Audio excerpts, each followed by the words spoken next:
Hello friends, मैं हूं सन्मय प्रकाश और आप देख रहे हैं यूट्यूब चैनल सरकारी जॉब न्यूज़। कई इंपॉर्टेंट टॉपिक है इस पूरे वीडियो में और सब पर चर्चा करेंगे। एग्जामिनेशन के लिए ज़रूरी है। तो शुरू करते हैं और पहला क्वेश्चन लेते हैं। भारत ने यानी कहें भारत सरकार ने चीता को इंडिया लाने के लिए नामीबियाई सरकार के साथ जुलाई 2022 में MOU साइन किया। तो इसे कहाँ रखा जाएगा, किस जगह पर, किस नेशनल पार्क में? इंपॉर्टेंट क्वेश्चन है क्योंकि 70 साल हो गए हैं चीता विलुप्त हुए इंडिया से, और नेशनल पार्क से रिलेटेड क्वेश्चन अक्सर आते हैं एग्जामिनेशन में। तो आंसर होगा कोनो नेशनल पार्क। न्यूज़ भी आप देख रहे हैं। 15 अगस्त तक इंडिया में उम्मीद है कि चीता लाए जाएंगे। 12 चीते शुरुआती दौर पर लाए जाएंगे। किसने ये एग्रीमेंट किया है? तो पर्यावरण, वन और जलवायु परिवर्तन मंत्री हैं भूपेंद्र यादव। उन्होंने और नामीबियाई सरकार के उप प्रधानमंत्री और विदेश मंत्री नेटुम्बो नंदी नदय तवा दोनों के बीच में एग्रीमेंट साइन हुआ है, MOU साइन हुआ है और नामीबिया से लाया जाएगा। नामीबिया एक अफ्रीकी देश है, उसके बारे में भी मैप के थ्रू बताते हैं आपको। तो चीता जो है वो लाया जा रहा है और सबसे तेज दौड़ने वाला जानवर है पृथ्वी पर। इसकी रफ्तार कितनी है? 70 मील प्रति घंटा तक रफ्तार हो सकती है, मतलब कि 112 किलोमीटर पर आवर। ठीक है, तो ये इंडिया के कुनो नेशनल पार्क में लाया जाना है। 15 अगस्त तक उम्मीद है कि आएगा। और अब आपको बताते हैं कि कहाँ से आएगा, कहाँ पर है नामीबिया। तो ये रहा प्यारा भारत इस अर्थ में, और ये है अफ्रीका। अफ्रीकी देश है नामीबिया, और कहाँ पर है? इस जगह पर है, यहाँ पर। तो यहाँ से ये लाए जाने का एग्रीमेंट हुआ है, और कुछ साल पहले साउथ अफ्रीका से भी एग्रीमेंट हो चुका है, यहाँ से भी चीतों को लाने के लिए। ठीक है, तो उम्मीद यही है कि दक्षिण अफ्रीका से 12 और नामीबिया से जो है वहाँ से भी 8 चीतों को लाए जाने की उम्मीद है। और फर्स्ट खेप में 15 अगस्त तक इंडिया लाया जा सकेगा। कहाँ पर है इंडिया? तो ये यहाँ से आएगा इस जगह पर, और फिर यहाँ से आएगा। तो इन दोनों जगहों से चीता लाए जाने का पूरा प्लान है। और इंडिया में इसका एक प्रोजेक्ट भी तैयार किया गया है, चीता ट्रांसलोकेशन प्रोजेक्ट यानी CTP। तो उसके तहत पर्यावरण मंत्रालय, पर्यावरण, वन एवं जलवायु परिवर्तन मंत्रालय ने ये तय किया है कि कुनो नेशनल पार्क में छोड़ने से पहले वहीं पर बाड़े में प्रजनन कराया जाएगा, उसकी आबादी बढ़ाई जाएगी और उसको फिर जंगल में छोड़ा जाएगा कुनो नेशनल पार्क में। चीता जो है वो 1952 में भारत से विलुप्त घोषित कर दिया गया था। वैसे तो आखिरी चीतादार जो चीता है वो 1947 में छत्तीसगढ़ में मर गया था, लेकिन इसके कुछ साल बाद 1952 में इसे विलुप्त घोषित कर दिया गया था। चीतों के विलुप्त होने का कारण क्या था इंडिया से? इम्पॉर्टेंट बात है, थोड़ा इतिहास भी जानना चाहिए एग्जामिनेशन के लिए। पूछा जा सकता है खासतौर पर UPSC में। चीतों के विलुप्त होने के 2 महत्वपूर्ण कारण हैं। पहला है कि जानवरों के शिकार के लिए चीतों को पालतू बनाना। तो इस तरीके से आज़ादी से पहले तक चीतों को पालतू बनाकर कुत्तों की तरह रखा जाता था। ओके, आप ये देख रहे हैं जैसे ये खाट पर ये व्यक्ति बैठा है और चीते को रस्सी से बांधकर पट्टे में, और वो आँख बांधी हुई है। ओके, और यहाँ भी देख रहे हैं। तो एक बहुत प्राउड का विषय हुआ करता था। राजा महाराजा या जमींदार वो लोग चीते को पालतू बनाकर रखते थे अपने यहाँ।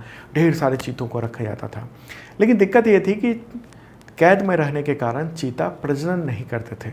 ओके, और क्यों रखा जाता था चीता को?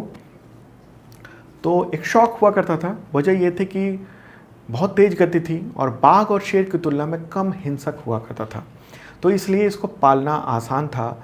आज़ादी से पहले जो राजा महाराजा जमींदार हुआ करते थे वो शिकार करने के लिए इनका प्रयोग करते थे, इनकी मदद से शिकार करते थे। उनके मनोरंजन का एक साधन हुआ करता था, और इस कुत्तों की तरह इसको पाला जा सकता था। इसी वजह से चूँकि इतना ज़्यादा इनको पकड़ कर रखा जाने लगा और इनका प्रजनन नहीं हो पाया, तो इनका जो है वो विलुप्त हो गई है। ओके, आखिरी बार 1947 में छत्तीसगढ़ में देखा गया था, और कुछ साल बाद सरकार ने घोषित कर दिया 1952 में कि ये विलुप्त हो चुका है। तो अब मध्य प्रदेश के कुनो नेशनल पार्क में इसे लाया जा रहा है। तो वहाँ के अभी मुख्यमंत्री कौन है? मध्य प्रदेश के तो शिवराज सिंह चौहान। गवर्नर कौन है? मंगूभाई पटेल। राजधानी भोपाल है। चलिए आगे बढ़ते हैं, अगला क्वेश्चन लेते हैं। रूस और यूक्रेन ने ग्रेन डील की है, यानी अनाज समझौता किया है जुलाई 2022 में। तो इसके तहत 5 महीने बाद फिर से अनाज किस समुद्र से होकर जा सकेगा दुनिया भर को। आपको पता होगा कि फरवरी में युद्ध शुरू हुआ था, रूस ने अटैक किया था यूक्रेन पर, और उसके बाद से काला सागर से जो भी शिप है वो नहीं आ पा रही है, क्योंकि रूस का दबदबा है उस पूरे सागर पर और कोई भी शिपमेंट वहाँ से नहीं जा रहा है। इसकी वजह से दुनिया भर में जो खाद्य सामग्री है और खाद्य तेल है उन सब के दाम बहुत ज़्यादा तेज़ी से बढ़े, और कई सारे देशों में तो भूखमरी की स्थिति की चेतावनी बताई गई दी है यूनाइटेड नेशंस ने। तो आंसर होगा इसका काला सागर, ठीक है, ब्लैक सी। और ये एग्रीमेंट हुआ है रूस और यूक्रेन के बीच में, और किसकी मध्यस्थता में हुआ है? तो तुर्की और संयुक्त राष्ट्र ने इसमें अहम भूमिका निभाई है। फोटोग्राफ देख रहे हैं, और इसमें यूक्रेन और रूस के जो प्रतिनिधि हैं, जो अधिकारी हैं, मंत्रीगण हैं, वो आपस में एग्रीमेंट एक्सचेंज कर रहे हैं। और ये कहाँ पर हुआ है? इस्तांबुल, वहाँ पर ये एग्रीमेंट हुआ है। और आप देख रहे हैं कि यूनाइटेड नेशंस के सेक्रेटरी जनरल एंटोनियो गुटेरेस इस तरफ बैठे हैं, और इस तरफ हैं रेचेप तैयब अर्दोआन, जो कि तुर्की के प्रेसिडेंट हैं, ठीक है।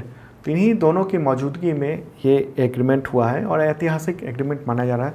दरअसल हुआ ये है कि मैप के थ्रू बताते हैं आपको। ये रहा प्यारा भारत, और अब चलते हैं रूस की ओर, ठीक है। और ये रहा रूस, विशालकाय देश है, और यहाँ पर है यूक्रेन। हुआ क्या है कि 24 फरवरी को युद्ध शुरू हुआ यूक्रेन और रूस के बीच में। रूस ने अटैक किया, और वर्तमान जो अभी स्थिति है वो ये है कि यहाँ पर इतने बड़े इलाके में ये रूस का पूरा कब्जा है, ठीक है। तो ये जो ब्लैक सी है, काला सागर है, यहाँ पर पूरा रूस का की जो नेवी है उसकी पैठ है, और यहाँ पर ओडिसे, ये यूक्रेन का एक शहर है। तो इन जगहों से मारियोपोल है इस तरफ, और इस तरफ ओडिसे है। तो यहाँ से, इन दोनों जगहों से ये अनाज की खेप इस तरफ से होते हुए, तुर्की होते हुए, और अनाज की जो शिपमेंट है वो जाया करती थी। लेकिन जब से 5 महीने हो गए हैं, युद्ध हुआ है, तब से कोई शिपमेंट वहाँ से नहीं आ रहा है। तो इसके वजह से पूरी दुनिया खाद्य संकट से जूझ रही थी। जंग के बाद से यूक्रेन से अनाज और जो तेल है, यानी ख़ास तौर पर गेहूं का बहुत बड़ा निर्यातक है। उत्पादक दुनिया का बहुत बड़ा नहीं है, लेकिन निर्यातक बहुत बड़ा है, ओके। और सूरजमुखी तेल का निर्यातक बहुत बड़ा है यूक्रेन। तो वहाँ से वो शिपमेंट नहीं जा पा रहा था, और रूस के भी नहीं जा पा रहे थे। रूस अपना कुछ तो सामान कैस्पियन सी और ईरान के माध्यम से हिंद महासागर से आगे भेज रहा था, लेकिन इस तरफ यहाँ जाना मुश्किल था। तो ऐसे में संकट बहुत ज़्यादा पैदा हुआ। हम देख रहे हैं कि अनाज के दाम पूरी दुनिया में बढ़ते चले जा रहे थे, और इसी वजह से इंडिया को जो है वो गेहूं के निर्यात पर रोक लगानी पड़ी थी, ठीक है। लेकिन अब जो ग्रेन डील हुई है उसकी वजह से उम्मीद यही है कि निर्यात शुरू होगा। हालांकि एग्रीमेंट के ठीक बाद ही ओडिशा पर रूस ने एक जो है मिसाइल यहाँ पर दाग दिया। तो अब ये होगा कि वहाँ से जो भी जहाज़ हैं वो यूनाइटेड नेशंस और तुर्की की निगरानी में निकल सकेंगे और अनाज जा सकेगा।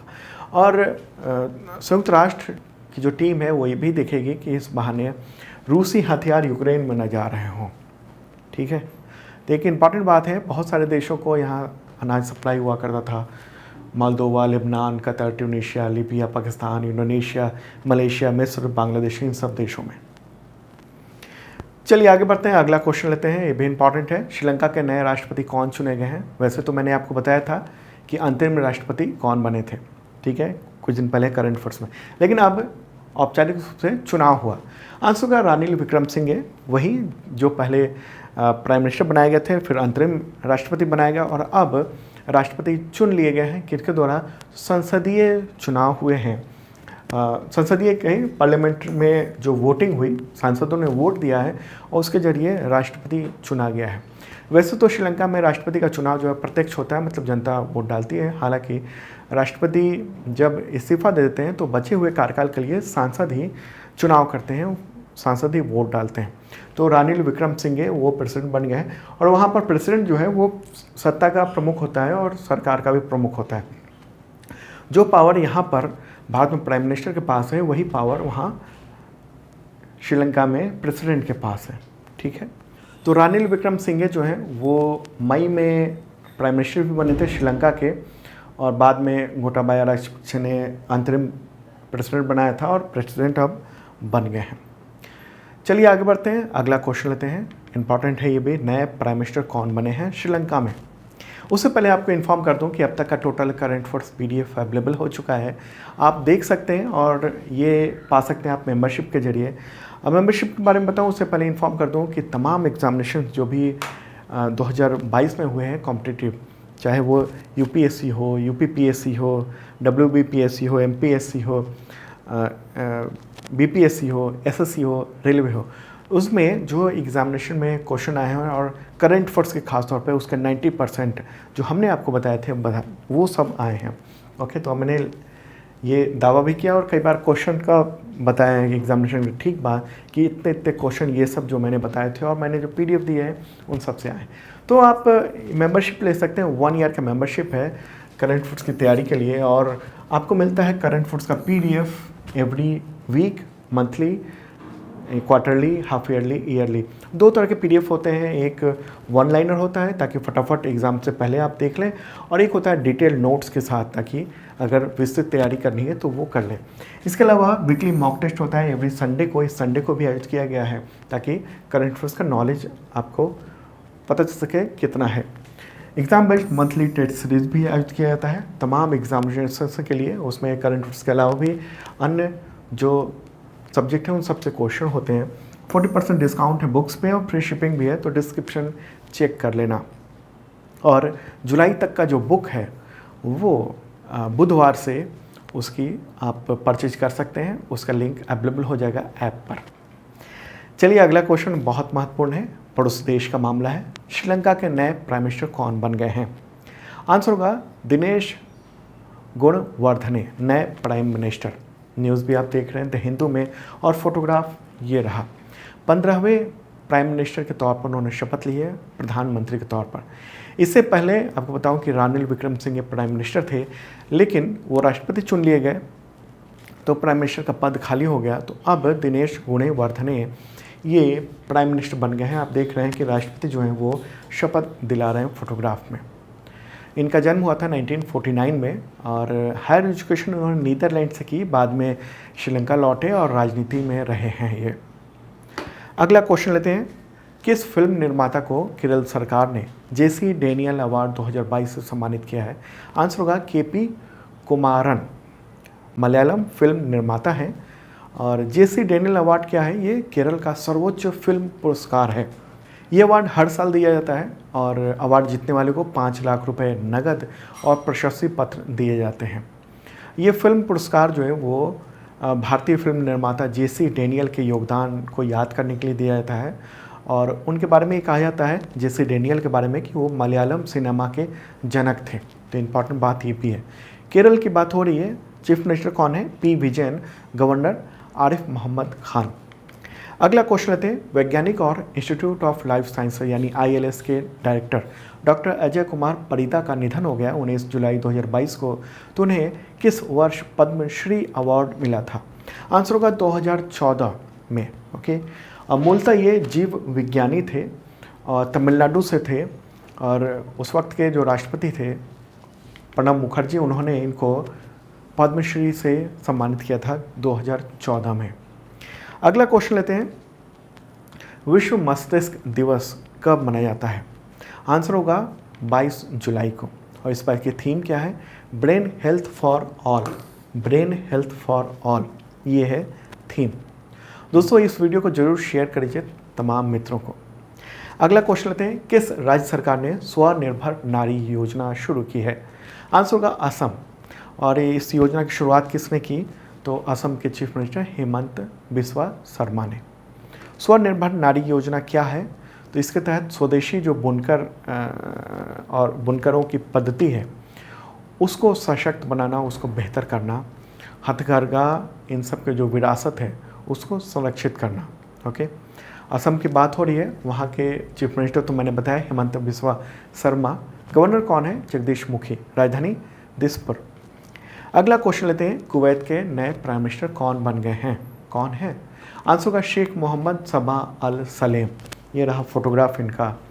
तो कुवैत में अमीर होते हैं जो सबसे टॉप पोजीशन पर होते हैं सत्ता के, तो वो कौन है? आमिर शेख नवाफ अल अहमद अल ज़बर अल सबाह। तो उन्होंने ही नया प्राइम मिनिस्टर नियुक्त किया है इनको। किनको?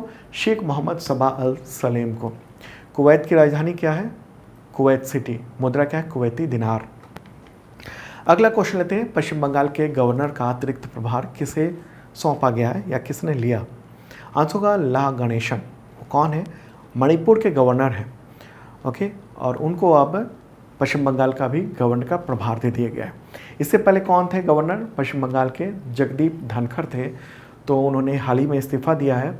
वो उपराष्ट्रपति चुनाव के लिए एनडीए के उम्मीदवार हैं, तो इसकी वजह से इस्तीफा दे दिया उन्होंने कहा कि अब ये चुनाव ही लड़ते हैं।